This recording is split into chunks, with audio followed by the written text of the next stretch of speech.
नेपालले रोहित पौडेल बिनै क्यानाडासँग खेल्ने दिपेन्द्र सिंह ऐरी बने नयाँ कप्तान। विश्वकप अघि नेपालको दोस्रो तथा अन्तिम अभ्यास खेलमा कप्तान रोहित कुमार पौडेल नखेल्ने भएका छन्। कप्तान रोहित पौडेल क्याप्टेन्स डे कार्यक्रममा सहभागी हुन मुम्बई गएका कारण नेपालले क्यानाडासँग दोस्रो अभ्यास खेलमा उपकप्तान दिपेन्द्र सिंह ऐरीले कप्तानी गर्ने भएका छन्। नेपालले आइसिसी टी20 विश्वकपको अभ्यास खेलमा बिहिबार चेन्नईमा क्यानाडाको सामना गर्दैछ।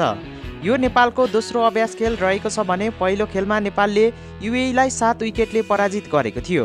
उपकप्तान दिपेन्द्र सिंह ऐरीको नेतृत्वमा नेपालले चेन्नईमा रहेको एमए चिदम्बरम रङ्गशालामा खेल खेल्ने भएको छ। अन्तर्राष्ट्रिय क्रिकेट परिषद आइसिसीले बिहिबार दिउँसो सञ्चारकर्मीसँग कुराकानी गर्न मुम्बईमा क्याप्टेन्स डे राखेको छ र त्यसका लागि रोहित कुमार पौडेल मुम्बईमा आउने क्रममा रहेका छन्। नेपालसहित Bharat, Afghanistan, Canada, England, Italy, New Zealand, Scotland, दक्षिण Africa, America, West Indies captains डेमा सहभागी हुनेछन्। यस्तै अन्य टोलीको क्याप्टेन्स डे भने श्रीलङ्काको कोलम्बोमा राखिएको छ।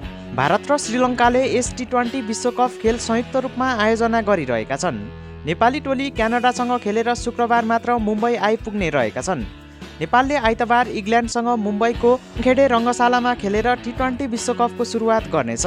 नेपालले एसिया, इस्ट एसिया, पेसिफिक क्षेत्रको सबै 6 खेल जितेर यस टी20 विश्वकपका लागि छनौट भएको हो। क्यानाडाले पनि अमेरिकी क्षेत्रको सबै 6 खेल जितेर टी20 विश्वकपमा पुगेको थियो। क्यानाडा दिलप्रति बज्वाको कप्तानीमा रहेको छ। उनले आधिकारिक खेलमा कप्तानी गर्न बाँकी नै रहेको छ।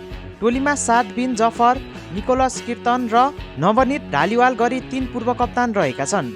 जफर र किर्तनले यसअघि काठमाडौँमा आएर नेपाल प्रिमियर लिग पनि खेलेका थिए। क्यानाडाले भने चेन्नईमै भएको पहिलो अभ्यास खेलमा इटालीसँग 10 रनले पराजित गरेको थियो।